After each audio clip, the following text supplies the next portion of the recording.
Era terça-feira e quinta-feira vinha vagão de louco para cá.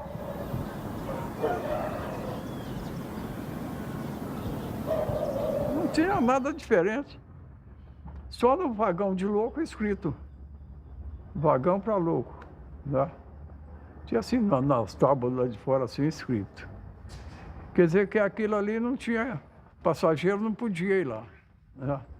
Eu trabalhei numa estação chamada Aureliano Mourão. Lá, coitado deles lá, chegava às 7 da manhã e saía às 7 da noite, nessa estação. Então os coitados sofriam. Tinha uns que choravam. Outros pegavam marmita de comida. Nós tínhamos um restaurante que fornecia boia para eles, para qualquer um lá. Às vezes comia era com a mão, outras vezes comia de um modo muito esquisito, igual porco ali, né? Poxa, assim, né? Eu já vi a polícia judiar com louco, essas coisas tudo assim, mas tinha policial também que era muito humano, muito humano. Eu vi policial, o dinheiro dele não dava para ele comprar pro louco, a boia dele ele deu pro louco, né? Ah, tem coitado que vinha para cá pro hospício aí, dava gosto você conversar com ele. Você conversava direitinho. Tinha outros que cantavam. Muita gente falava que tinha música, nem louco era. Diz que às vezes bebiam as coisas lá, faziam umas besteiras. A política ou algum enguiço empurrava ele como louco. As autoridades, né? Daqui é que ia pro hospício. Bom, o que eu pensava era o seguinte, eles iam sofrer, mas era um recurso. Eu acho que é uma missão muito difícil. Quem cuida de um louco. Tinha 5.000 pacientes quando eu entrei aqui, na época. Toda quarta-feira, chegava um ônibus entupido de paciente, vomitando, tendo diarreia, urinado, do Hospital Raul Soares. Porque a polícia militar, a polícia de rua lá de Belo Horizonte, eu não sei qual tipo de polícia, pegava todas as pessoas que estavam perambulando na rodoviária por lá e enfiava dentro do Raul Soares. Raul Soares tocava pra gente aqui, sem nome, sem nada. E aqui tem muito paciente que os hospitais mandavam, porque era fácil. O diretor era médico, todos tinham hospital com a fonte de renda excelente, né? Excelente mesmo, porque doido não tinha coisa melhor para dar dinheiro. E colocava, mandava quem estava dando trabalho para cá. Aqui era depósito, sempre foi depósito, sempre. A minha mãe, quando entrou aqui, ela veio através de político. A política de Barbacena, chegava perto do político, eu quero trabalhar no Colônia. Eles davam uma carta, entregavam para o diretor fazia uma análise e no outro dia estava trabalhando. Não tinha que ter profissão, não precisava saber ler, nem escrever, basta saber distribuir alimentação, lavar os corredores, dar banho nos pacientes, entendeu? Distribuir a medicação. As medicações eram um comprimido rosa e um azul. Era Ordol e Fernigam, parece, o Diazepam. Uns nomes assim. Simplesmente explicaram para ela. Você faz a ronda. Se tiver gritando, batendo, você dá os dois juntos. Se tiver cantando, te importunando, dá o rosa, sabe? Então era conhecida a medicação na época, para esse pessoal da colônia, era pela cor.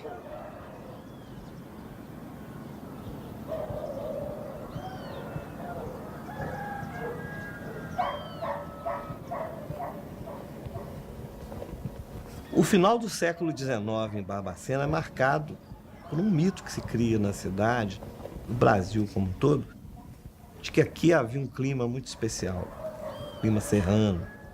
Ele era o oposto daquele momento em que o Rio de Janeiro é tido como uma cidade insalubre, das grandes febres, das grandes epidemias. Então, de certa forma, a elite do Rio de Janeiro, que é a capital do Brasil, então começa a descobrir em Barbacena um lugar para se tratar. E não é só das doenças respiratórias, das doenças clínicas. As chamadas doenças nervosas começam a ter espaço no antigo sanatório, que é o ancestral do Hospital Colônia. O antigo sanatório, que funcionava nos prédios que hoje compreendem a assistência aos alienados, ele era um lugar de muito requinte, com os talheres de prata, com um menu muito charmoso, todo em francês. Ele tem uma linha de trem exclusiva para atender essa clientela que chega. A mesma linha que depois vai ser comparada com as linhas que os nazistas usavam para o complexo de Auschwitz. Então é uma história paradoxal. Ela começa com um requinte de um spa de luxo para pessoas ricas, que depois foi adquirido pelo governo do estado de Minas Gerais e ao longo do século XX se transformou no terrível Hospital Colônia de Barbacena.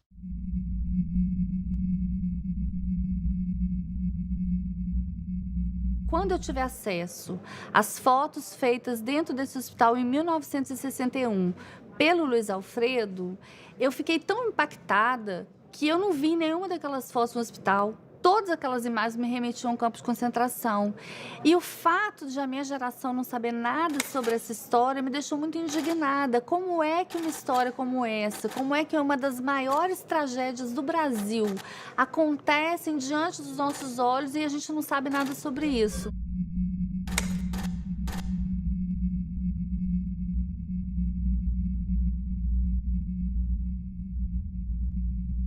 Eu descobri que o Brasil desconhecia uma das suas piores tragédias.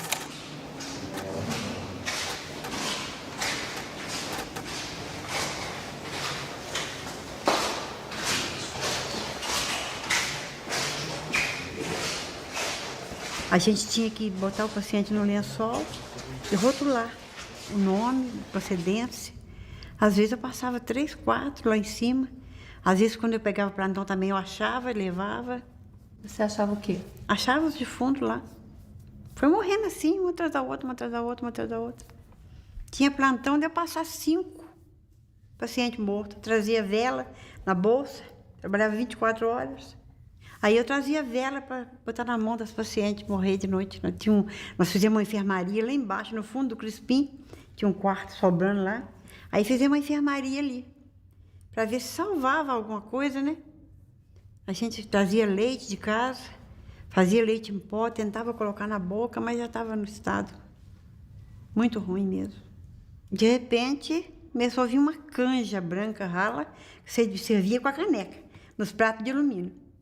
Aí foi acabando, até chegar no ponto que aquela quantidade de paciente morreu por falta de alimentação. A enfermagem aqui não tinha nada, né? Tinha nada. Tinha aquela bacia ali, ó, eu chamava de bacia fervedeira, que você fervia a seringa que servia para todo mundo. Aqui tinha uma injeção chamada Benerva, que é um complexo B. Enfiava que cabia na seringa, 10 ampulhas de Benerva e tudo, uma agulha desse tamanho, e ia aplicando de paciente em paciente. Hoje tudo é descartável, antigamente não era. Era isso que tinha. Lá embaixo do departamento B tinha um funcionário, que ele era guarda emprestado da Polícia Civil. E ele ficava com a arma, que ele achava que era a polícia aqui dentro. Então, muitas vezes ele puxou a arma para mim, ele puxava para o paciente, os remédios se punha tudo dentro de uma caixa de papelão, ele olhava para a cara do paciente, esse aqui que eu vou dar, esse aqui que eu vou dar, esse aqui que eu vou dar. Se o paciente não quisesse, ele ameaçava com a arma. Era um médico para 3 pavilhões. Eles chegavam na portaria do pavilhão, chamavam os funcionários e aplicava, e a medicação para ser aplicada. Tinha pavilhão igual o Crispim, que era o horror dos horrores. 400 pacientes, homens, tinha uma grade fechando, tudo violento, sem medicação. E se você entrasse lá, eles pulavam em cima de todo mundo. E nessa época eu não via comprimido, não via não. Eles davam xarope aí, que o farmacêutico fazia, né? E o eletrochoque, que era muito usado. E aquelas muito agressivas, muito violentas, que não tinha resposta, que não tinha as medicações que tem hoje em dia, dava eletrochoque. Que eu, por sinal, fiz muito eletrochoque, bastante. Não tinha outra coisa. Muito paciente deprimido, recuperava, mas a gente não dava com anestesia na época. Mas eu fiz bastante. Era eu e o Dr. Zé Carlos. Fazia 1 ou 2 vezes por semana, mas os pacientes seguravam direitinho, acalmavam o paciente, dava carinho para eles. E eu punha no mínimo para dar o eletrochoque. Eu dei muito.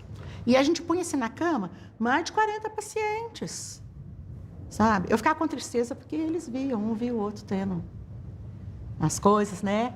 Mas a gente mandava eles fazer uma oração, conversava com eles e tudo. Eu costumava pôr de 5 em 5. O médico vinha, passava as voltagens.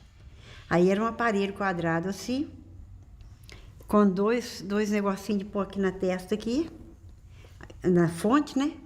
Aí você ligava o aparelho lá na parede, lá na eletricidade, aí ele já passava a voltagem, já do tanto que o médico mandou. Aí você tinha que ter uma vasilhinha com um pouquinho de água de sal, pra você passar, para o eletrochoque pegar. Então ele dava aquela crise forte, assim, sabe? A gente punha um pano na boca, assim, já tinha as buchinhas, já ficava pronta ali, esperando. Já estava tudo pronto. Você botava a buchinha na boca para não morder a língua e segurava, 2, 3 pessoas segurando, porque ela debatia muito. Eu tinha pavor. Mas você aplicava eletrochoque? E eu não aplicava, eu ajudava, né? Segurava, né? Bom, era por finalidade terapêutica, né? Mas, de repente, aparecia, às vezes, um imprevisto, né? O paciente, às vezes, né, fazia umas travessuras, né? E, às vezes, tomava eletrochoque.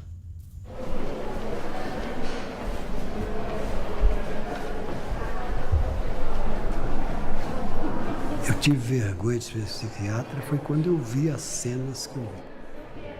Foi a vergonha de ser gente, foi de ser psiquiatra só. De ver o que é possível fazer com o outro.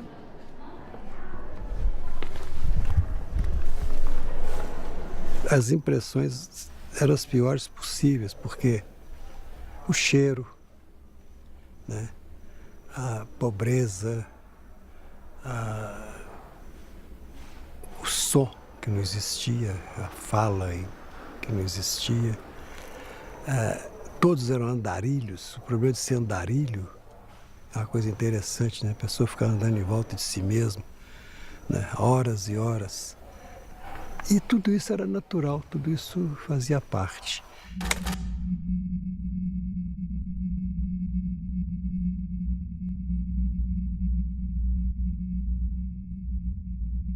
Uma das coisas mais impressionantes dessa história é a situação dos meninos de Oliveira, exatamente porque eles tinham, ao contrário dos pacientes do Hospital Colônia, eles tinham algum tipo de deficiência física ou mental.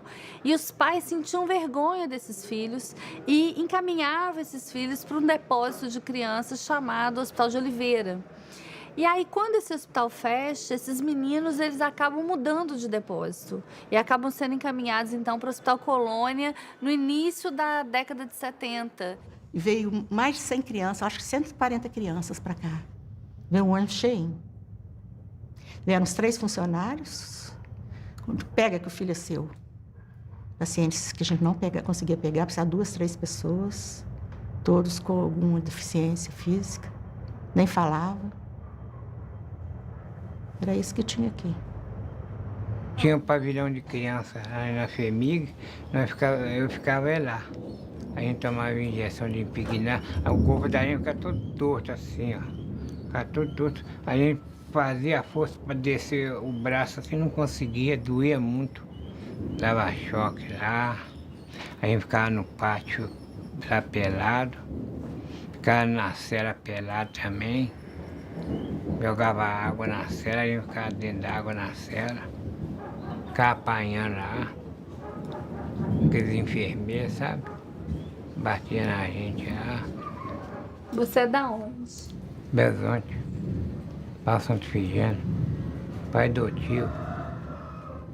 Pai Antônio Carlos não, Antônio Paulino, meu pai do tio. Me criou desde pequeno assim, ó. Eu fui lá em Bezonte e não vi ele mais. Mãe morreu. Quando eu era neném, ela morreu. Cheguei com 12. Toninho, você tá com quantos anos? Não sei mais não.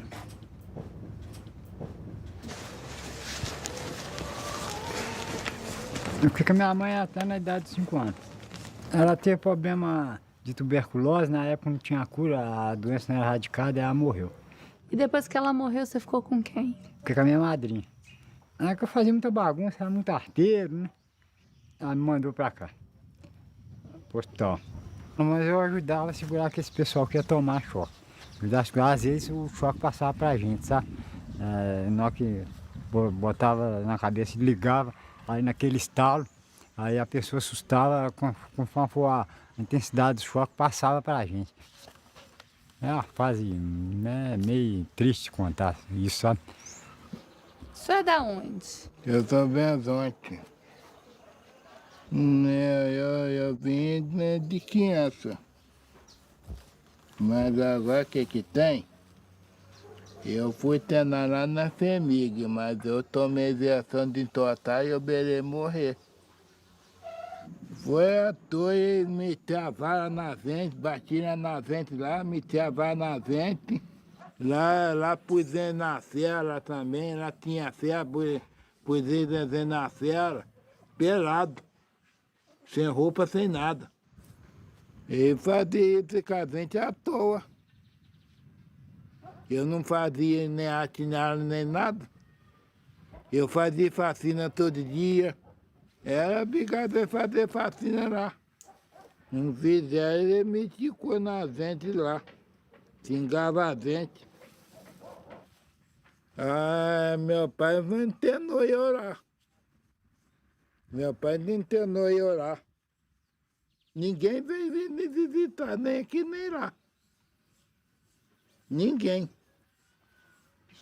Eu tô com saudade do meu pai até hoje.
Interessante.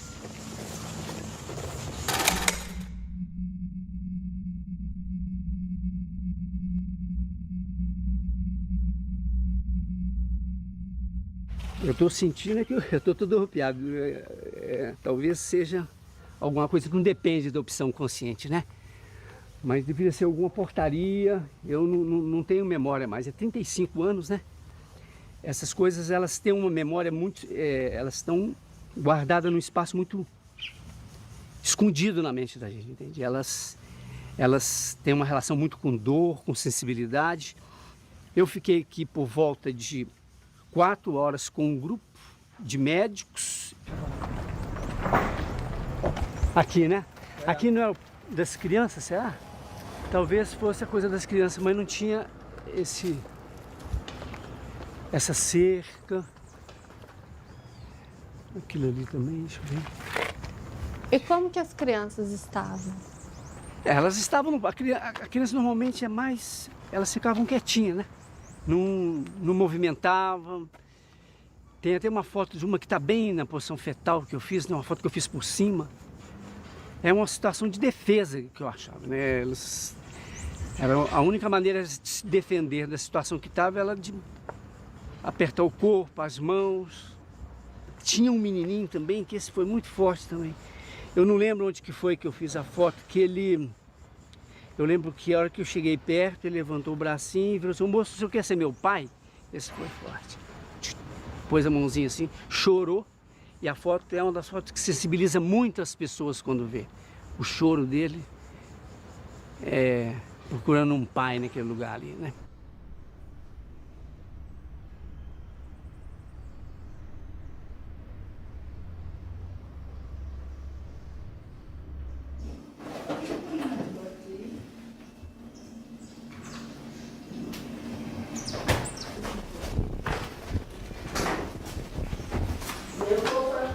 Era criança.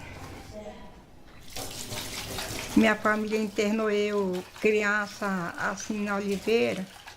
Eu dei alguma crise, assim, não tinha remédio para levar no médico, aí me internou.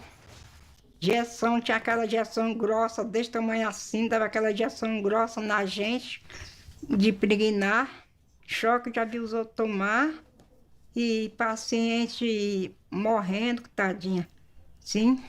E nós já passou fome também, isso já falo verdade, quem fala verdade merece castigo. Nós ia lá no mato para pegar capim de lixo, cheio de formiga, para botar num colchão. O colchão era assim, era um colchão assim, de pano. A mãe mandava fazer, remendar assim, e botar na cama para a gente dormir. Os bichos tudo mordendo a gente, a formiga mordendo a gente. Ninguém apareceu. Mas eu tinha saudade da minha família, eu já sonhei com a minha família, já sonhei com minha mãe, assim, que eu ia na rua assim, mãe, me dá um copo d'água. Aí ela falou assim, não, filha, entra dentro de casa, assim, não, mãe, quer só um copo d'água. Aí ela me dá um copo d'água. Tem vezes que eu fico triste no meu quarto, saudade. Não é o que eu fazer, não posso fazer nada. Não fiz nada com minha família, não fiz nada. Eu não posso nem falar mais nada desse negócio, senão eu fico triste da minha família. É como se a memória deles, afetiva, tivesse parado no momento do abandono. Eles tivesse sido congelada ali, no momento do abandono, quando os pais deixam eles ali e nunca mais voltam. Quando os sobreviventes puderam falar, é impressionante o impacto que isso teve dentro do Brasil, quantas pessoas se sentiram envergonhadas pelo tratamento que durante décadas e décadas foi oferecido para pessoas consideradas indesejáveis sociais, a forma indigna que o Estado brasileiro e que a sociedade brasileira trata e tratou essas pessoas, é uma herança que nos envergonha.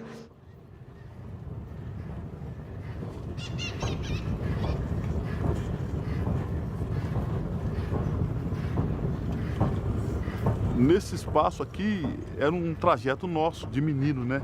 Que nós atravessava entre as locomotivas e, como menino não tem nada na cabeça, vamos na FEMIG, vamos na assistência, chamava assistência na época. Vamos para assistência? Vamos passar para nós ver os doentes, vamos. Aí subia no muro, ficava olhando, mas era, né? Hoje, assim, dá até dó na alma, mas era muita gente mesmo. Era como se juntasse muitos frangos, né? Muitos frangos. Muitos pacientes. Tinha uns normal, tinha uns que era normal. Esses que ficavam dentro desse recipiente lá, nesse quadrado, esses não batia bem mesmo, isso não tinha sentido de nada. Mas tinha uns que era normal, rapaz. Tinha uns que era normal, conversava com a gente, assim, ó. Só que, às vezes, vinha de longe, né? Às vezes vinha de longe e a família punha aqui, largava, por aqui morria e aí ia. Era tudo aberto, né? Entrava e ia pro campo jogar bola. Então, era o nosso dia a dia, né? Na rua que minha mãe mora hoje, tinha um rapaz que ele era internado e tinha, às vezes morria alguns doentes. O que ele fazia? Ele punha tudo numa carrocinha de ferro e punha os doentes ali. Às vezes ele passava na rua da minha casa, então nós pedíamos para ver, abre aí para nós ver aqui os defuntos. Aí abria, nós víamos os defuntos, fechava, né? E ele subia com aqueles defuntos e tal. E tinha dia que nós corria atrás também da carrocinha e nós ia até no cemitério para ver ele jogar os defuntos. Fazia um buraco grande, jogava 5, 6, 7, pronto, acabou. Sem caixão, sem nada. Não tinha nada de caixão, não. Entendeu? Então, para nós era comum, né? É igual hoje, você vê carro na rua e ficar admirado. E hoje é um dos cemitérios que só que está desativado.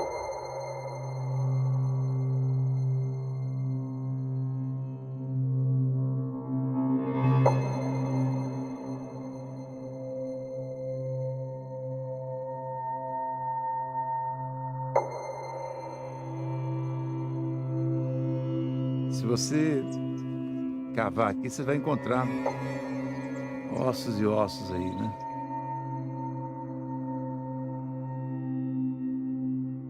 O cemitério era uma cultura de que as pessoas não poderiam ser sepultadas junto dos chamados normais, né? Os suicidas, assim como os negros e também os loucos tinham que ter um local para sepultamento. Pouco depois da criação do hospital, em 1903, já se fazia sepultamento no cemitério do Cascalho, depois cemitério da Paz, foi dado o nome. Esse cemitério ele é criado praticamente junto com a criação do hospital. E os corpos vinham num caixão improvisado e aqui julgava e levava o caixão de volta.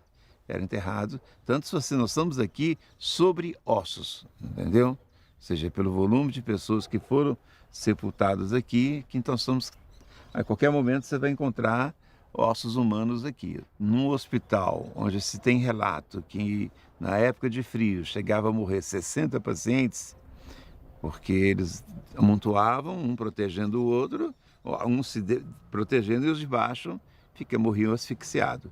Chegou um ponto que o hospital teve que criar 2 enfermarias de intercorrência clínica, uma no departamento A e outra no departamento B, que eu apelidei, isso aqui é a Anticâmara da Morte.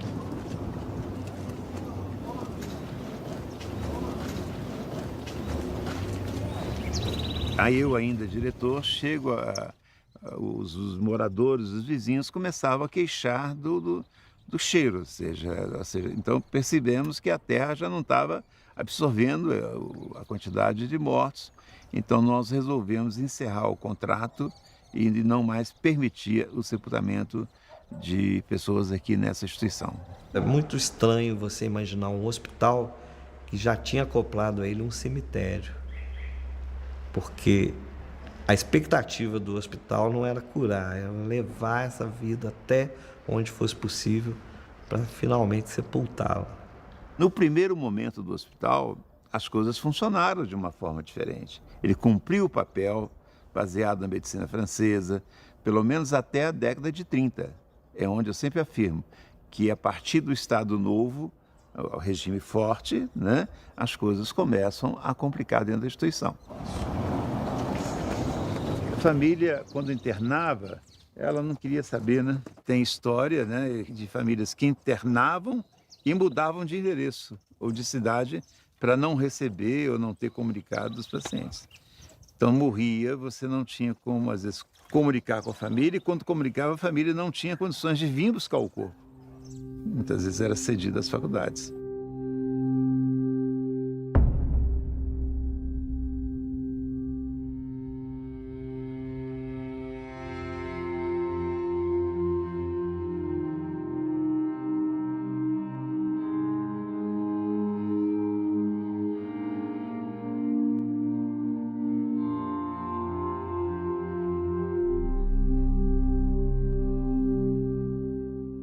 Como é que vocês descobriram que eu nasci, criei, comandei tudo em hospital? Que eu entendo de hospício, do Hospital Colônia, mais do que o hospital mesmo. Qual que era a função do Relações Públicas? Relações Públicas, atendimento às familiares que iam lá visitar os detentos, né? E eu tinha um relacionamento de coisa, a secretaria era aqui na ala feminina, né? Aqui embaixo era o hospital da ala de masculina. Então, as famílias me procuravam, eu indicava, chamava uma das enfermeiras, porque sabia de qual pavilhão que a pessoa da família estava internada, né? Essa era a minha função. Existia, assim, pessoas que interessavam de vir visitar as famílias. Mas em muitos casos, por exemplo, que as pessoas não internavam aí coisa. Tanto é que falecia, comunicava o falecimento, eles não se manifestavam, como a procura para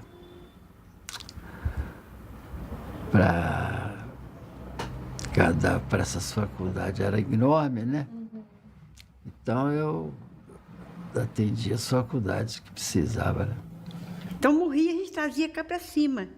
Pegava com cobertor, 4, eu e mais 3 pacientes, no cobertor, que nem uma maca a gente não tinha, não. Aí punha lá em cima, arrumadinho lá os corpos, lá, tudo assim no chão, assim, com procedência, com tudo. Olha, os pacientes estavam mortos lá já, esperando eles virem buscar. Aí chegava, né? Às vezes não tinha condução própria para vir buscar. Levava daquele jeito mesmo. A gente ouvia cair daquela caçamba igual pedra, assim, lá. Era eles jogando lá. Depois tampava com uma lona e ia embora, né? Ninguém. Eu tinha um relacionamento de comunicar com os familiares, né? Quando eles não se manifestavam interesse de vir buscar o cadáver, qualquer coisa, né? Quando tinha o cadáver disponível, a gente cedia para essa faculdade. E esses cadáveres, eles eram cedidos ou eram vendidos? Não, era cedidos, não era vendidos, não. A gente viu documentos, inclusive livros de registro, que tem o preço de cada peça anatômica. Preço? O senhor sabe alguma coisa sobre isso? Não, isso aí eu não sei, não. Como é que isso aí não estou ciente disso, não. Eu só recebia a ordem do diretor eu passava para o Clarindo, que é o preparador, e a minha secretária fazia nada de dinheiro.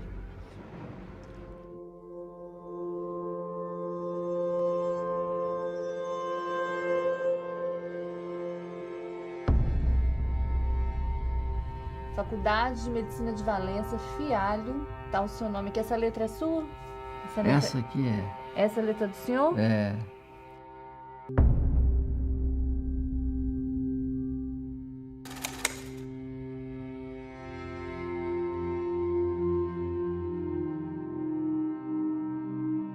Essa questão da venda dos corpos, que é um fato já do final dos anos 70, ele é a exacerbação de uma sequência de descaminhos que esse lugar vai tendo ao longo da sua história.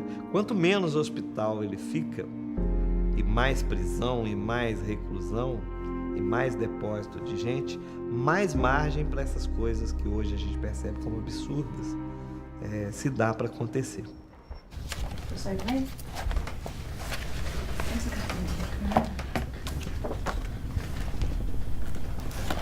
Era um pavilhão muito bonito, sendo um dos pavilhões mais antigos do hospital. É o pavilhão Antônio Carlos, né? É um colonial de respeito, porque não é qualquer um que faz um pavilhão desse aqui. Muito perfeito. Esse aqui hoje é onde está funcionando a cozinha. Foi tirado o telhado e reformado para a cozinha. Estão montando a ferragem para encher o concreto. Um é o João Preto, paciente, tá vendo? Todos são pacientes, tá? Esse aqui da Possível com paciente. Esse é o paciente que tomava conta dos porcos lá na Possível. É um paciente que, inclusive, ele morava, tinha um quartinho dele, tinha um chuveiro dele. Você daria o cigarro e ele está lá, tranquilo. Eu vivi muito dentro do hospital por ter contato com a minha família lá dentro, eu ia muito, né? Andava lá dentro, tinha regalia dentro do hospital. Então, estava lá, conversava com os pacientes. O estado dos pacientes, para mim, era normal. Porque os pacientes, eles não agrediam ninguém, eram os pacientes educados, conversavam. Eles precisavam de um afeto, né? Você conversar. Então, os pacientes do Hospital Colônia, na época, eles iam para a olaria fazer tijolo. Eu frequentava, inclusive, a olaria, porque meu pai era um chefe daquela parte. Eles tinham uns que até dormia à noite, né? Porque tem que refazer o fogo no forno, né? Que esse forno para queimar o tijolo. Então, eles é que olhavam os pacientes. Do tempo que eu vivia lá dentro, lá tinha 280, 300 pacientes. Era 2 funcionários que trabalhavam a noite inteira olhando eles. Quer dizer, não era uma coisa do outro mundo, não. O paciente pegava um cobertor e ia arrancar capim para fazer os colchões para eles dormir. Eles mesmos faziam o colchão deles, costuravam, davam os pontos. Entendeu? Que o paciente, como diz o doutor Fortino para mim, o paciente psiquiatra, ele precisa fumo de cigarro e comida.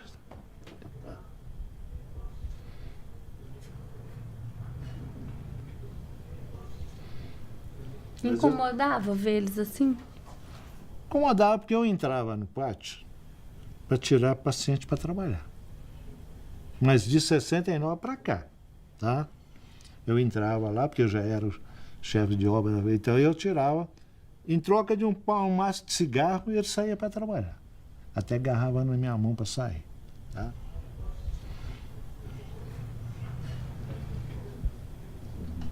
Os pacientes da colônia, os homens que era bom, saía para prestar serviço ao município, sabe? Calçar rua, capinar a rua para o prefeito, sabe? E muitos diretores do hospital levavam pacientes também para ajudar nas construções da casa deles que estava fazendo. E levava esse paciente para ser pedreiro, servente pedreiro, sabe? Mas ele não tinha pagamento, tá? Eles tinham, como diz o outro, mordomia de sair do pátio e ganhar um maço de cigarro, que eu passava aqui na secretaria pegar o pacote. Isso aí. Eu mesmo, quando eu estava mexendo na reforma dessa casa, eu trouxe eles para trabalhar aqui. Eles trabalharam aqui comigo. Eu tenho um chão ali com os cacos de azulejo, foi o paciente que sentou.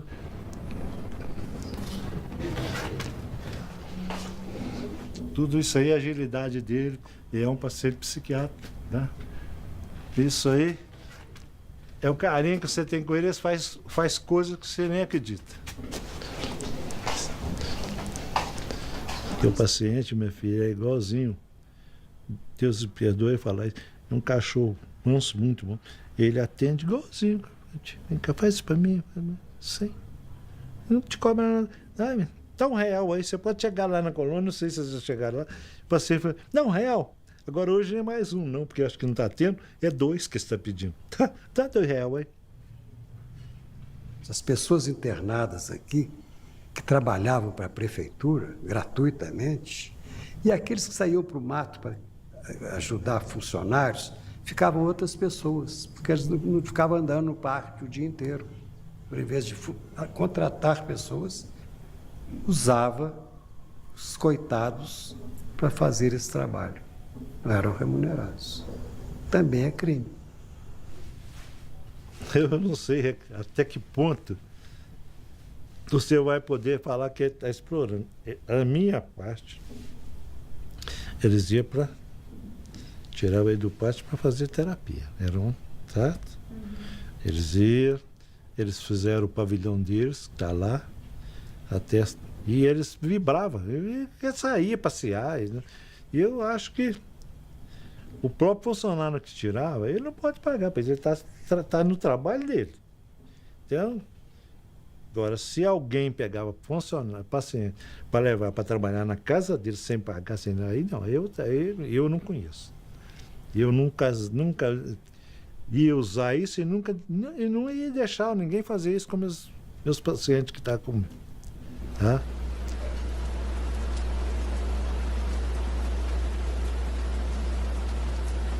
Cada pavilhão tinha uma irmã que cuidava. Que era assim, elas punham as pacientes para fora 4 horas da manhã, para limpar a casa. O negócio era manter a casa limpa. Aí as pacientes iam para o pátio, naquela friagem toda, sabe?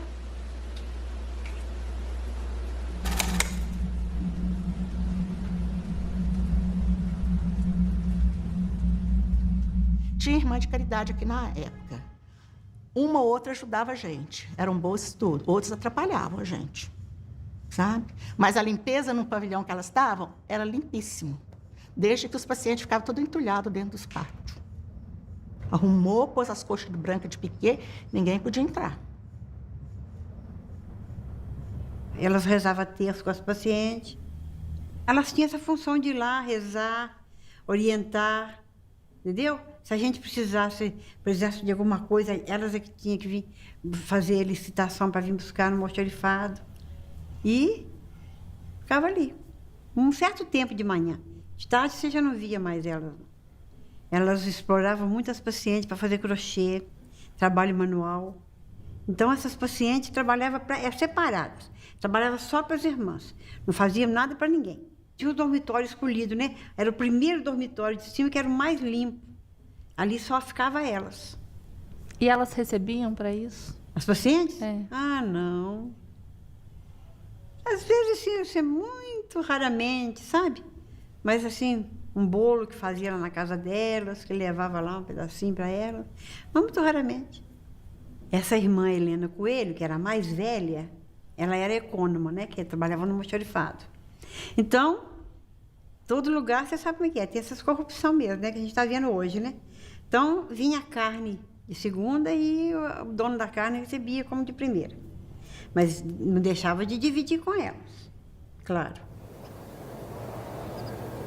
Um dos principais trabalhos do repórter, quando ele vai contar uma história, principalmente uma história tão trágica como essa, é identificar as responsabilidades. E a primeira coisa que eu quis fazer quando eu entrei dentro do hospital e quando eu comecei a ouvir os sobreviventes, que pela primeira vez foram procurados, que pela primeira vez ganharam voz, eu queria que alguém me dissesse de quem era a culpa. E eu fiz essa pergunta centenas de vezes para centenas de pessoas que eu ouvi. E eu não conseguia chegar a uma conclusão, isso me incomodava muito. Até que um dia, uma das entrevistadas, uma das personagens do livro me disse assim: a culpa é coletiva, ela é de todos nós, é de toda a sociedade, porque todo mundo participou disso. Que essa resposta, ela é uma resposta que importante, porque não dá para, em nome da justiça, a gente cometer a injustiça de falar de um só nome. Foram 8 décadas de violação de direitos, 8 décadas de maus tratos, de tortura, de fome, de frio, 8 décadas em que passaram por lá milhares de pessoas. A cidade de Barbacena convivia com essa tragédia. Os funcionários conviveram com isso, as famílias deixaram seus parentes lá. Então, assim, os médicos participaram disso de alguma forma. São muitas pessoas envolvidas. Para que uma tragédia dessa ela exista, ela aconteça durante 80 anos, é preciso que haja uma omissão coletiva. É lógico que a gente nunca vai poder tirar a responsabilidade do Estado brasileiro, porque o Estado brasileiro era o responsável por cuidar daquelas pessoas e o Estado falhou. Todos falharam com essas pessoas, todos falharam com as 60 mil vítimas do Colônia.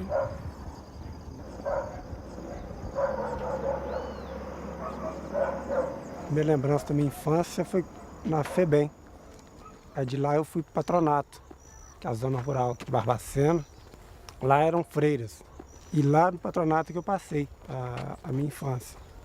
Lá eu tinha um amigo, Chiquinho. O pai dele, todo domingo, no ônibus de 11h30, chegava lá para visitar o Chiquinho. O pai dele era lavrador. Então, se eu vejo o pai dele chegando todo domingo e meu pai e minha mãe não chegar, por que eu sou diferente dele?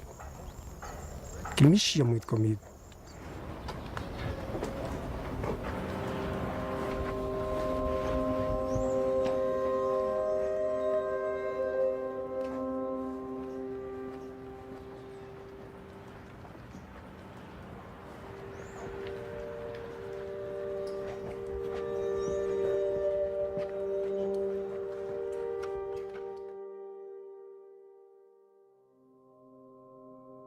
Minha mãe me disse que foi aqui que eu fui separado dela.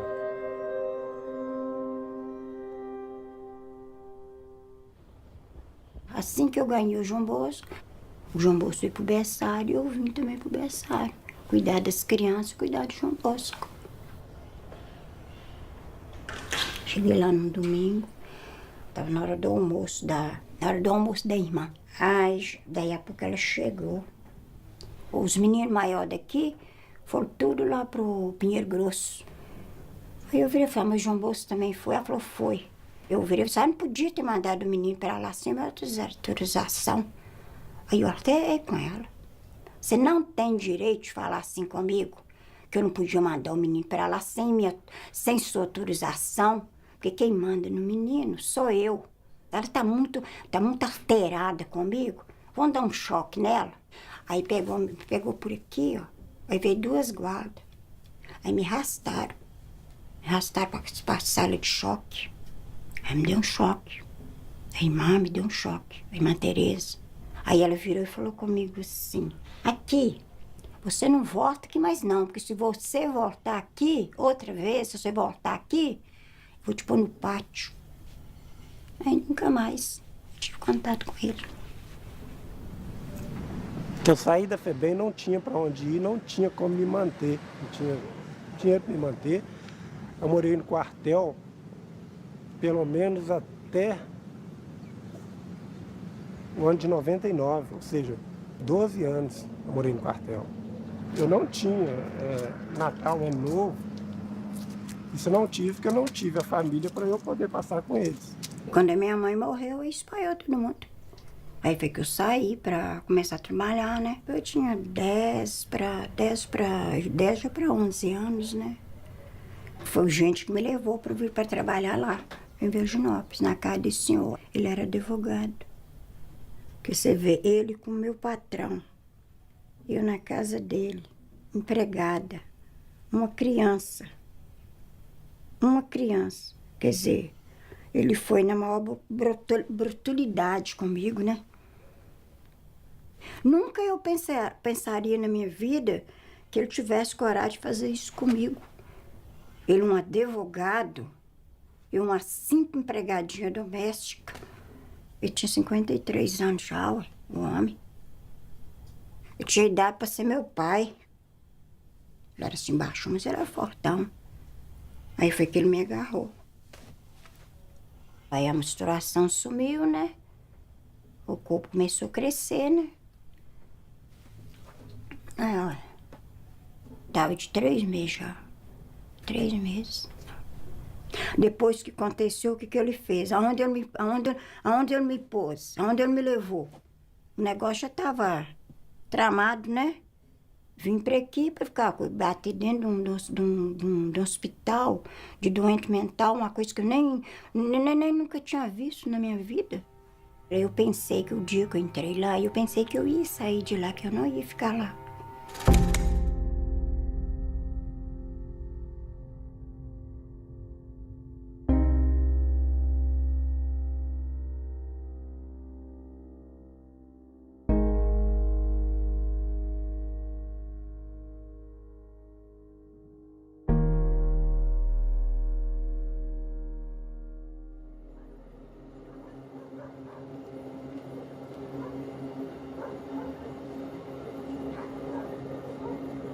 Fiquei mais crítica quando eu descobri a minha história e procurei a FEMIG, né, atrás de explicações, a forma que eu fui recebida.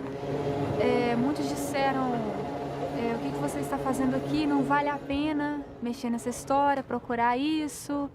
Ela não podia ficar comigo, ela não teve escolha. Muitos se colocaram no lugar dos meus pais adotivos, mas ninguém foi capaz de se colocar no lugar da minha mãe. Chamo Sueli Aparecida Rezende, nasci em 1955, dia 2 de julho, numa sexta-feira em São Paulo.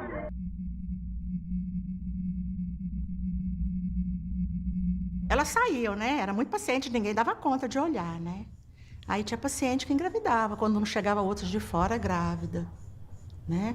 Elas saíam, encontravam, arrumava namorado aí. Agora tinha paciente que relacionava com outro paciente. Não tem uns pacientes que casaram com outras pacientes? Então tinha paciente que Relacionava com outro. Tinham filho, elas não queriam, não, elas davam mesmo. Não queriam nem saber. Tinha umas que não queriam dar, mas não podia ficar aqui. Porque tinha uma irmã de caridade de Belo Horizonte que levava os filhos nascidos daqui para FEBEM, de Belo Horizonte. Eu achava isso uma agressão. Tirava os filhos e levava. Agora, as funcionárias, muitas pegaram. Tem muita funcionária que pegou criança aqui, criou e deixava as pessoas verem. A Sueli era o terror de todo mundo, né? Muito difícil, agredia todo mundo. Ela passou por vários lugares. O último lugar que ela ficou foi lá nos modos residenciais, que lá era de paciente tranquilo e tudo. E ela adaptou melhor lá. Mas teve uma filha, né, que foi pega por uma funcionária aqui. E nesse inteirinho teve muitos problemas. Entre a mãe que adotou, entre a Sueli, entre essa menina que nasceu. Eu lembro, assim, que foi a mais problemática. Ela sofreu que queria a filha dela, né? E a moça que pegou, ela não trazia, não levava a Sueli, porque não tinha condição. Não trazia muito aqui, não. Diferente de mim e de outras pessoas, né?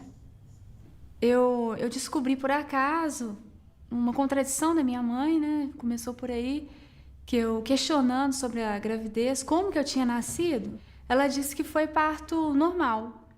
E eu lembrei que anos atrás ela havia falado que era uma cesárea. Que mãe que se engana sobre isso? E descobri que eu não era filha dela, que eu tinha sido adotada e que minha mãe se chamava Sueli e estava no hospital. E depois eu conversei com a funcionária também assustada, e ela confirmou que ela tinha falecido mesmo e que isso tinha ocorrido há 1 ano. Estamos todas de azulão, lavando o pátio de pé no chão. Lá vem a boia do pessoal, arroz cru e feijão sem sal. E mais atrás vem o macarrão, parece cola de colar balão. E mais atrás vem a sobremesa, banana podre em cima da mesa. E mais atrás vem as funcionárias, que são as putas mais ordinárias.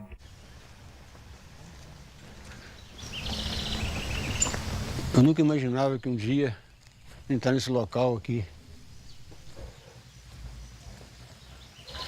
me traz recordações tristes.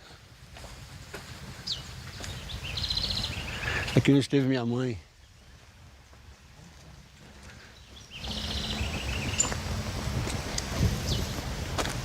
Foi seu pai que mandou ela pra cá? Não sei se foi, não. Eu não posso garantir porque eu era pequenininho, não tinha condições de saber. Eu não posso falar uma coisa que eu não sei. Ontem eu estava lendo o livro, né, antes de vir pra cá. Daí o Bernardo, meu filho de 8 anos, chegou. Aí, meu pai. Daí eu mostrei, filho, aqui, ó, essa aqui é sua bisavó. Mostrei a foto, né? Ele falou, pai, como é que ela fez para participar disso? Não, filho, ela não participou disso. Ela esteve lá e viu uma foto de uma cela, né? Pai, por que ela estava lá? Eu falei, diziam que ela era louca. Né? Daí eu falei, uai, mas eles prendiam os loucos? Por que eles prendiam, filho? Porque ele pensava diferente, via um mundo diferente. Né? Você entendeu? Eu falei, não, nem eu, filho, nem eu.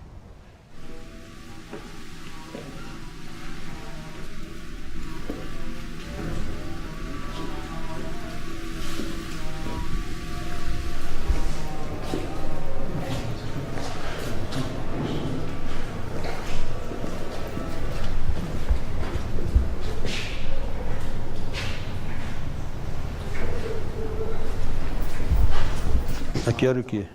Outro dormitório. Mas aqui só os indigentes, né?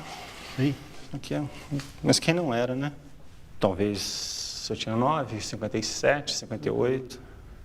O nome dela tá aí, porque ela deve ter vindo participar muito de gente. Vê a data aí, vê se a gente consegue localizar. 57, 58? É. A quem servia esse sistema, né? Matrícula de loucos e indigentes.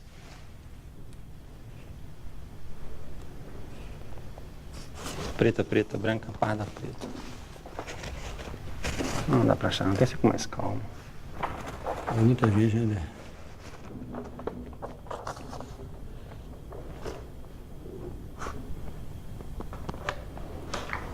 Pai, O quê?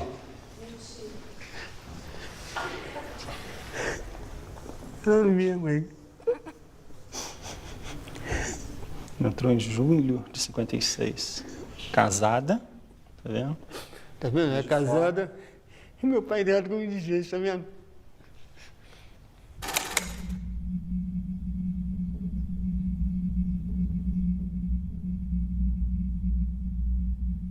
Reiteração no nome, aviso pedido verbal do esposo da paciente, Jorge Severino. Vou.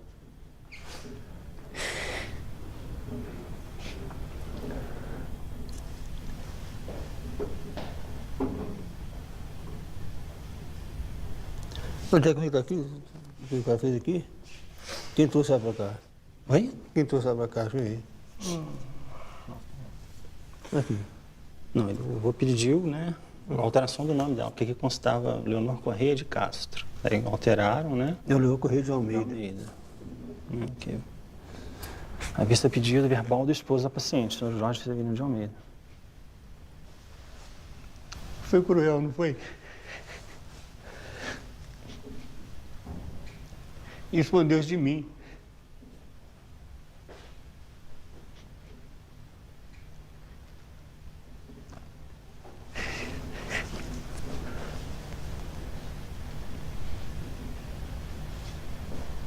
É.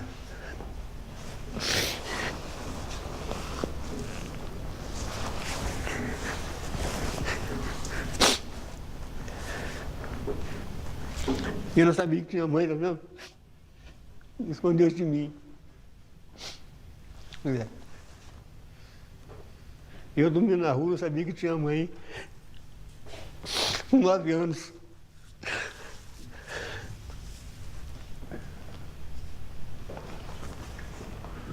É.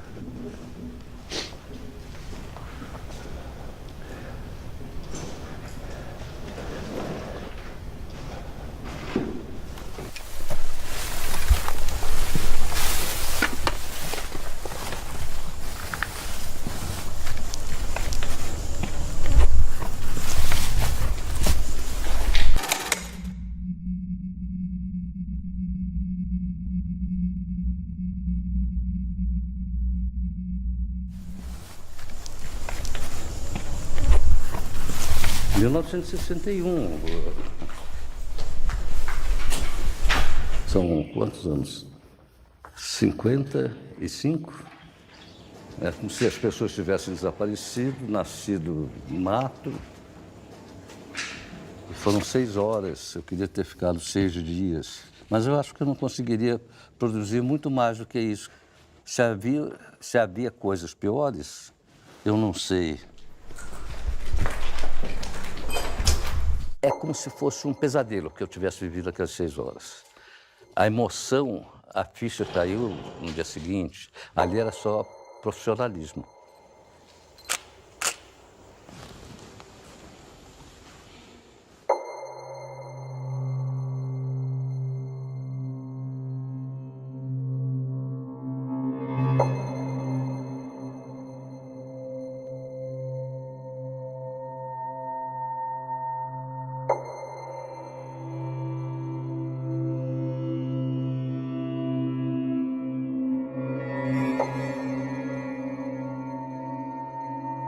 Estamos num local com os vestígios, com a arquitetura, com as mesmas condições arquitetônicas da época.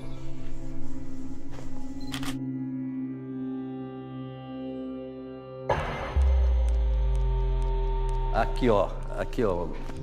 Essa parte aqui é aquela ali, ó. A porta, aqui, ó. Aquela parte ali. E a janela, e a porta. É daqui para lá.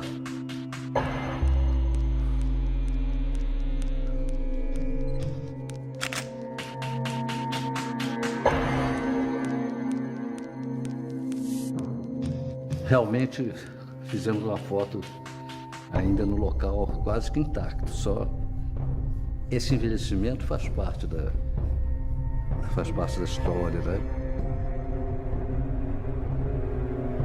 Chegamos no local. É dos últimos. Quando terminar isso aqui, não restará mais evidência física nenhuma da época que nós estivemos aqui.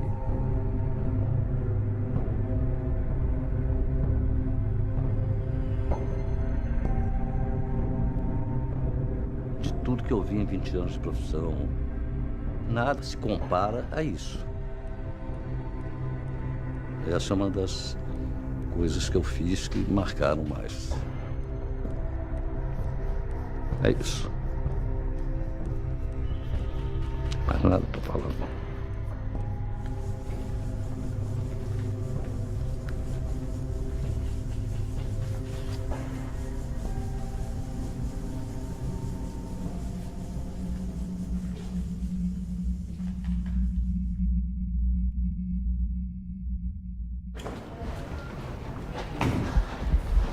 Aqui tem uma mesa boa.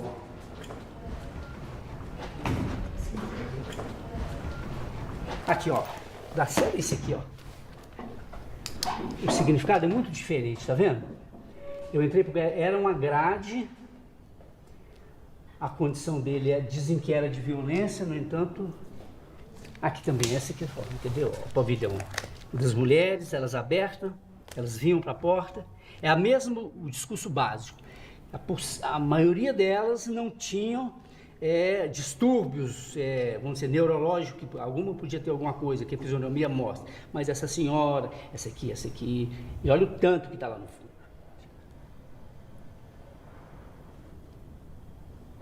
Aqui já é degradação total, né?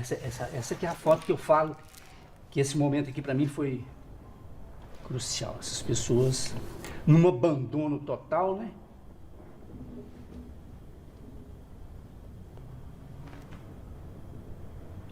Essa aqui foi muito forte. Presta atenção naquilo que eu falei das mãos e dos pés. A perda da mobilidade, do contato com o chão ou com o outro, que a mão perde a mobilidade, o pé vira um negócio. Aqui, olha. Olha para você ver. As mãos têm que ser recolhidas porque não tem com o que fazer o contato, né? Aqui a do afeto, da troca de carinho, as mãozinhas delas aqui.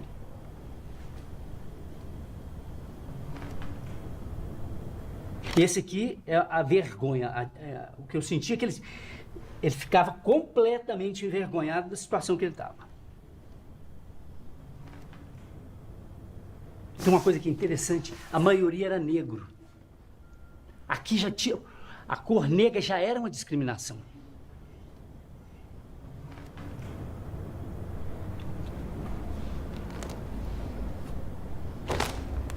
Aqui, olha. A pessoa que eu falo que perdeu tudo. Isso aqui é sol, abandono, apodreceu. É como se ela tivesse me cobrando, faz alguma coisa, mas o que se podia fazer?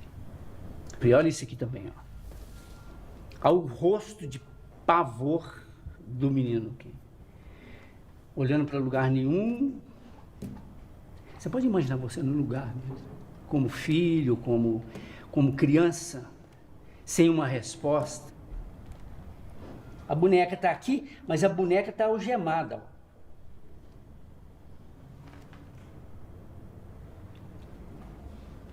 Napoleão, como é que é fotografar pessoas que perderam sua condição humana? Como é fotografar pessoas que perderam a condição humana, né? Isso é um negócio...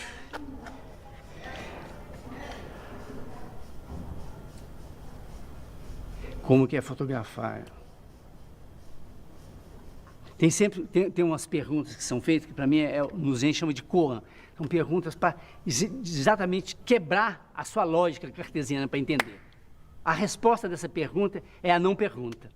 Você tem que chegar nisso, entende? Como que é isso? A resposta, ela não pode ser lógica. Então, como é que é fotografar um ser humano sem condição humana? Você tem que conviver com isso para ter essa experiência, entendeu?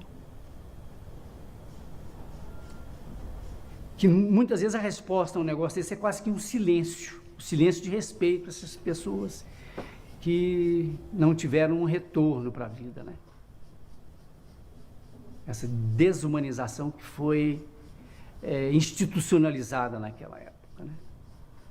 esse número de 60 mil pessoas que tiveram a morte antecipada numa instituição e por uma ciência que se propõe a fazer elas ficarem vivas, né? Propõe elas melhorarem. Isso é uma coisa muito séria, né? Eu não sei a âmbito da condição do ser humano que isso pode significar. Isso é a palavra que você falou é uma tragédia. Alguma coisa que era para fazê-las estar numa situação melhor destruiu essas pessoas, né?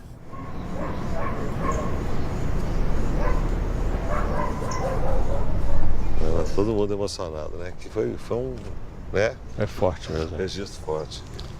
De fato de serem 3 gerações, né? Vocês... É verdade. 3 gerações. Sua, nossa e a do Luiz Alfredo. Mas gravei Dona Conceição aqui, ó, pois é. Gravei a Dona Conceição aqui com a turma toda, né? Todas se juntaram aqui na porta, assim, né? Foi aquele chique. grupo fechado, assim. E ela de porta-voz. Nesse pavilhão não tem médico. É preciso de um médico. Mas aqui para esse pavilhão porque não tem. E como é que foi, assim, quando vocês chegaram a primeira vez, assim? O que vocês viram? Qual foi o impacto que vocês tiveram?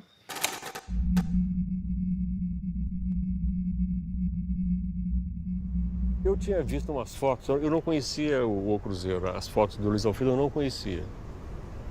Eu era muito garoto na época e não tinha visto as fotos dele.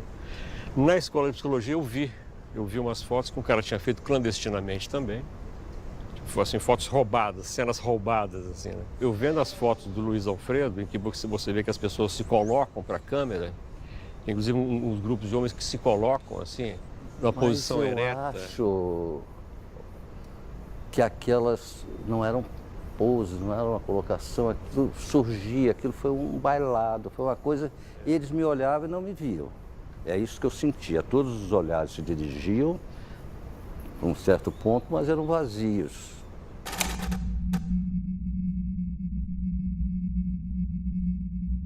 Você veio pra cá, né, com a cara e com a coragem, né, velho? Sem recurso, como é que foi? 5 pessoas, equipe de 5 pessoas. Quando a gente veio aqui naquela visita que viemos juntos, né? Você, eu, Simone, aquela turma.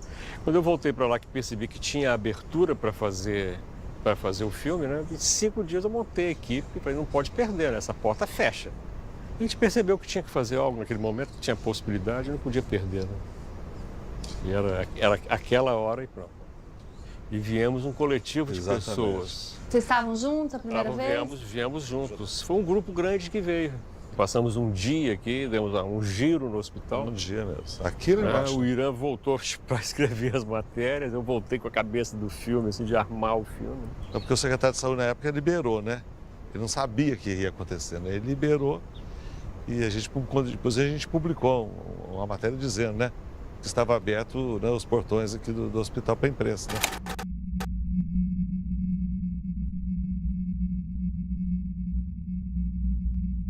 Nada se aproximava do que a gente viu aqui ao vivo, os pátios, a quantidade de pessoas, os pátios cheios, sabe? O pavilhão das mulheres, dos homens, das crônicas. Se tem uma coisa que para mim ficou guardado para sempre, quer dizer, e não está no filme porque o filme não tem, é cheiro.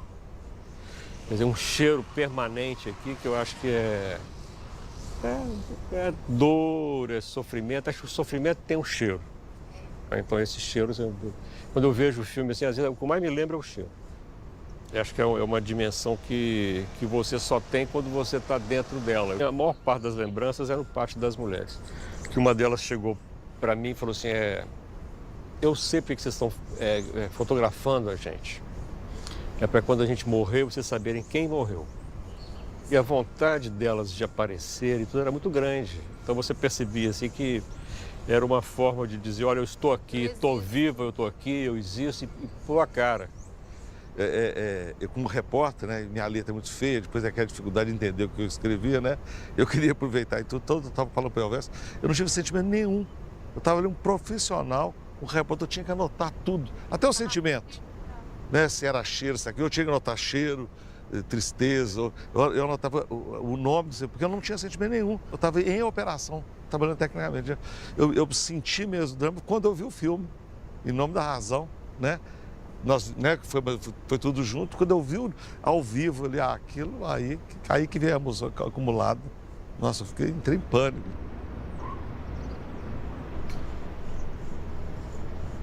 Agora, o que eu senti, assim, aí relembrando agora, assim, o meu sentimento era de que a gente estava cometendo aqui dentro uma transgressão. A gente estava transgredindo. A gente estava quebrando normas, porque a norma daqui é o isolamento, é o silêncio e essa omissão principalmente pelo silêncio. Eu acho que o que está na base desse contrato social de instituições como essa é que a sociedade será conivente com aquilo ali. E eu sinto especialmente que no momento que nós fizemos, quer dizer, de 79 para 80, a gente debaixo de uma ditadura militar, quer dizer, era uma metáfora assim, direta do que acontecia no Brasil. Do silenciamento, né? Do silenciamento, e a gente estava entrando, quer dizer, aí eu acho que, até comentando com o Irã, o título da matéria dele, Os Porões da Loucura, é perfeito, assim.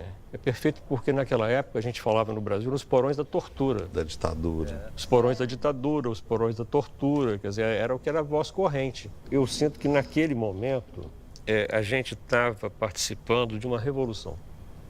Nós estávamos sendo agentes de uma revolução que estava acontecendo aos olhos nossos ali, na nossa vista ali, e que de fato ia modificar isso aqui para sempre.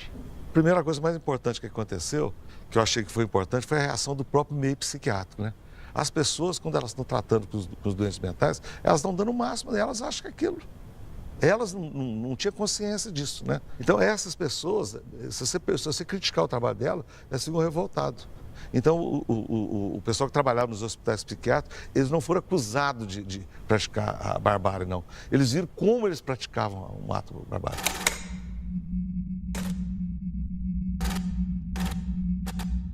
Eles se identificaram, né? Então, o que aconteceu? No primeiro momento, eles ficaram revoltados. Eu recebi muita crítica, metendo pau no meu trabalho, metendo pau não sei o quê. E depois eles viram o tamanho da atrocidade que eles estavam envolvidos.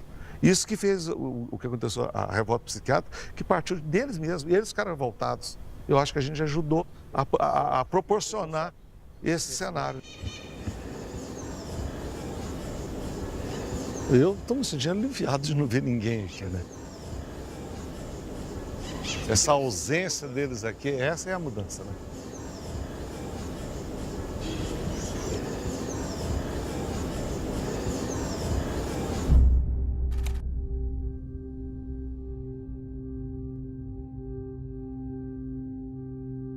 Em 73, a FIAP, Fundação Educacional de Assistência Psiquiátrica, resolveram dar uma reforma aqui dentro e pôr funcionários, porque não tinha, só guardas. Então, eu fui para Belo Horizonte, fiz psicotécnico com um monte de gente, eu fui a única que passei, como enfermeira.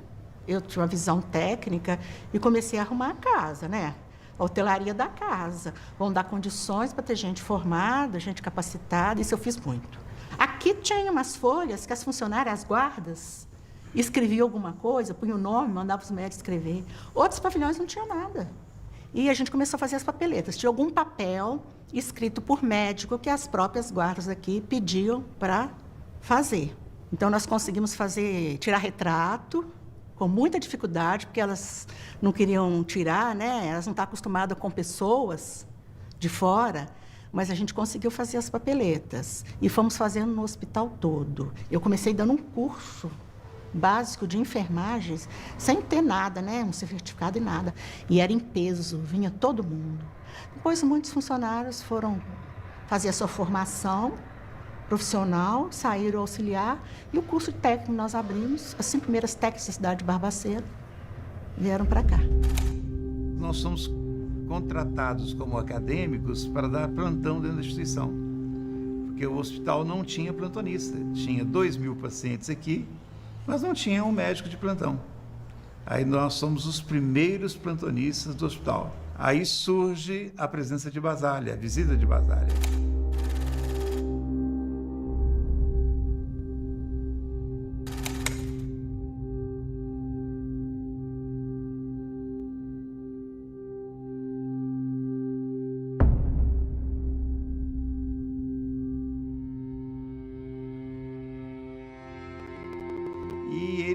Conhece as instituições psiquiátricas, onde ele chama isso aqui de um campo de concentração. Ele vem, faz a crítica e Basálea passa a ser um símbolo, passa a ser uma bandeira da nossa luta por mudanças do modelo assistencial.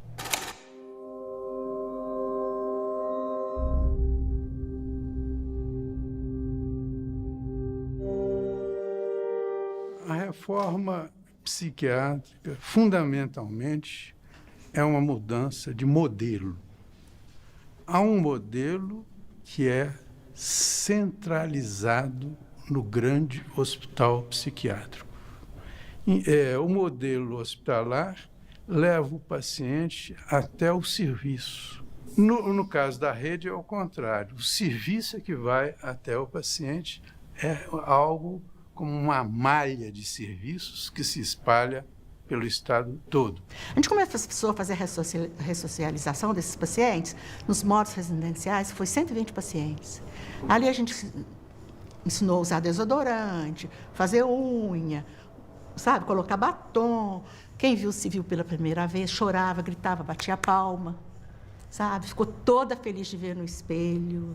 Aí a gente levava, é você que está aqui. A outra, não é outra, não, é você mesmo, sabe? A gente ia mostrando, depois aprenderam a comer com colher, com garfo.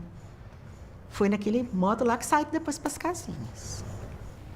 Eu chego aqui em 92, o hospital, como que ele estava? Ele estava passando por uma modificação, que eu acho de pensamento. Então, assim, ele ainda tinha muita característica de hospício. A grande dificuldade, que aí eu posso falar um pouco do que eu venho nesses anos todos trabalhando, é a questão, nesses espaços, a gente conseguir trabalhar com o sujeito. Porque a questão coletiva ela é muito forte. A instituição ela é muito rígida dentro de rotinas. Eu tenho experiências lindas aqui. As pessoas não sabiam como que vinha a fruta, o abacaxi, sem ser picado. Como que era o abacaxi? Tem história linda das pessoas, primeiras pessoas na residência terapêutica, como começaram a frequentar mercadinho. Sabe assim? Por que isso? Tem a laranja sim, mas ela picada, né? Assim, a coisa, o que é isso? Assim, coisa para nós que é tão simples. Porque é tão assim tutelado, né, que a gente faz tudo pela pessoa, né? Aí tem o caso de algumas pacientes que são até muito conhecidas e tem algumas que estão até hoje em residência terapêutica, né, que eu acho assim que é uma vitória, tendo em vista o quadro que apresentava quando morava aqui dentro, né? Então você vê que tudo é possível, né?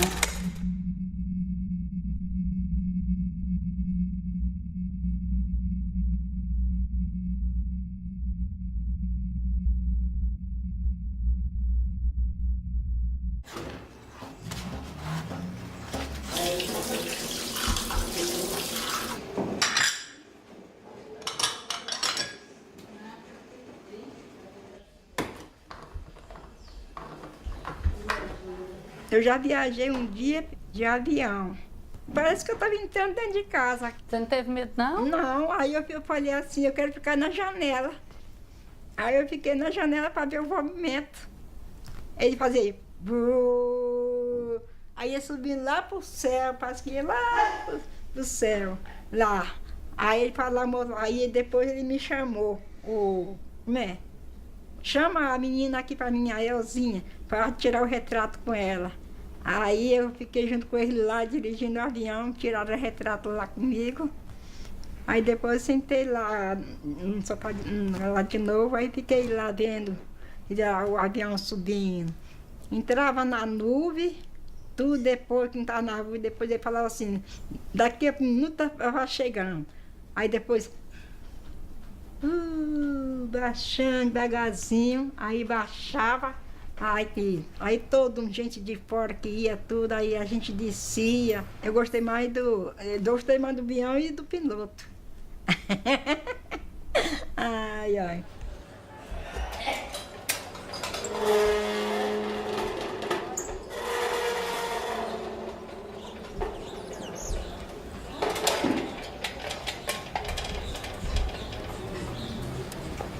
O senhor representa hoje uma instituição que tem essa herança. O senhor acha que nós podemos falar em culpa do Estado ou em dívida histórica que o Estado tem com essas pessoas? Com os remanescentes, certamente, né? O Estado, na medida que, mesmo que, e é bom que seja feito esse registro, o Estado ele agiu, né, em consonância, em sintonia com os conceitos, com a instituição da psiquiatria, com a medicina, com o sanitarismo. Não agiu contra os preceitos sanitários, contra o ordenamento da instituição médica, nem do judiciário da época. Então, ele foi um instrumento, digamos, passivo. Então, é do Estado, mas é de nós todos. Eu acho que esse reparo tem que fazer. Tem que avançar, até porque a política do Estado é desinstitucionalização. Né? Já tem muitos anos que a gente está trabalhando nessa lógica, né? Conseguimos fechar vários hospícios nesse país, mas que não tem recuado na política de saúde mental.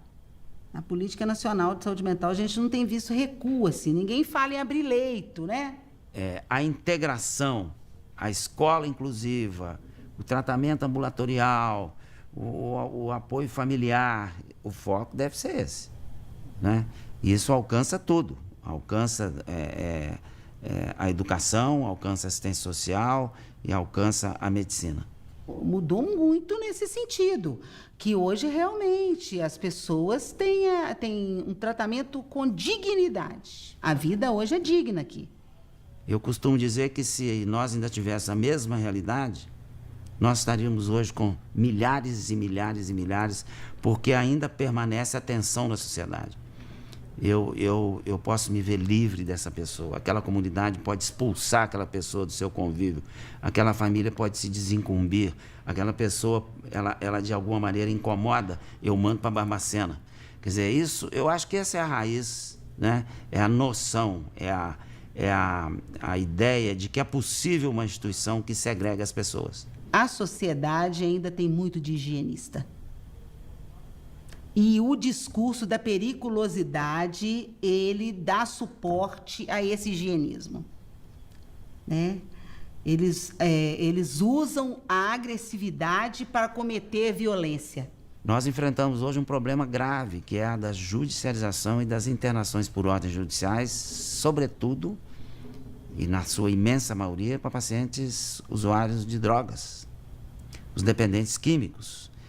Quer dizer, por essa via, você pode ressuscitar, não uma situação como essa, mas no fundo, uma certa destituição da humanidade de alguns pacientes. A gente tem que estar sempre lutando para que essas coisas não se reproduzam, não nesta intensidade.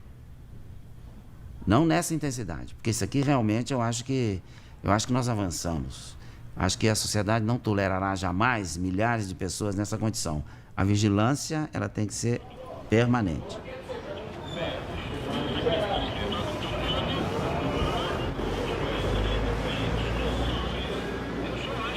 A casa foi criada para eles, né? Tanto que são 4 rapazes e 3 moças. No começo foi difícil até para mim, quando a gente via que o chão tinha só fezes, né? Falava, nossa, meu Deus, me dá coragem, né? Os primeiros dias eram difíceis mesmo.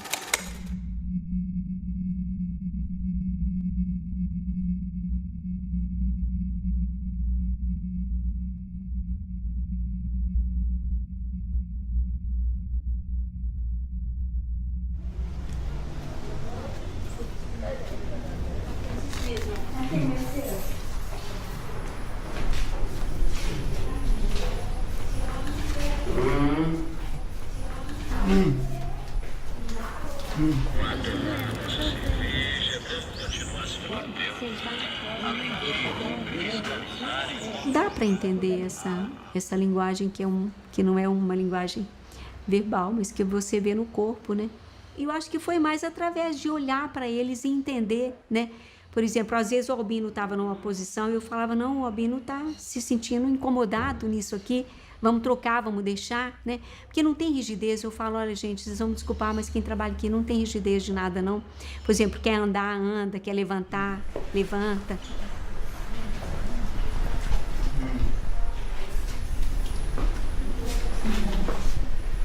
Quando conseguimos fazer a identidade de cada um, o CPF, cada um virou cidadão, se tornou gente perante a sociedade. Para nós eles já eram, mas estão registrados.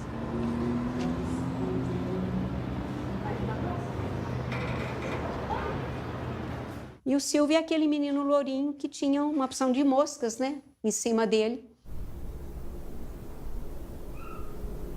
Quando ele estava daquele jeito, passa alguém e fala: essa menina tem mais que morrer. Essa menina aqui é esse menino que é um galã de cinema, porque ele era louro, o cabelo era mais bonito. Hoje eu envelheci, mas eles também. Então o cabelo era todo lourinho. Eu falei: esse é um menino que é um galã de cinema. Aí ele estava lindo mesmo, aí todo mundo ficou impressionado.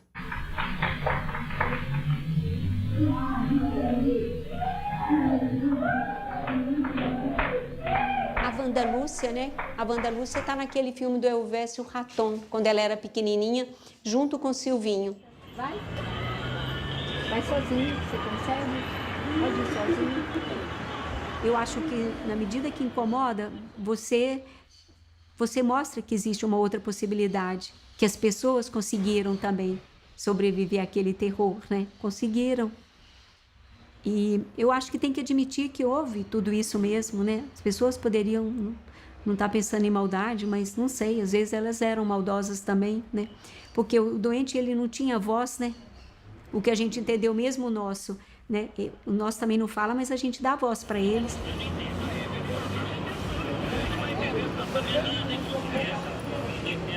Achei bonito, né? Porque eu nunca imaginava que uma irmã de caridade ia ter 7 filhos e bem deficientes, né? E que a gente acreditava que poderia modificar. E para mim foi na minha vida de irmã de caridade religiosa foi bonito demais eu poder ficar com a curatela deles, né? De vez em quando alguém batia aqui na porta, até o diretor do Raul: ô irmã, eu posso colocar o rapaz que está lá? Não, né? Infelizmente não. Eu não, porque a gente não fez para ficar aumentando as camas. Daquilo que eu falo, o dia que um for para o céu, essa cama vai ser tirada e o espaço vai ficar vazio, sim. Até que forem todos, né?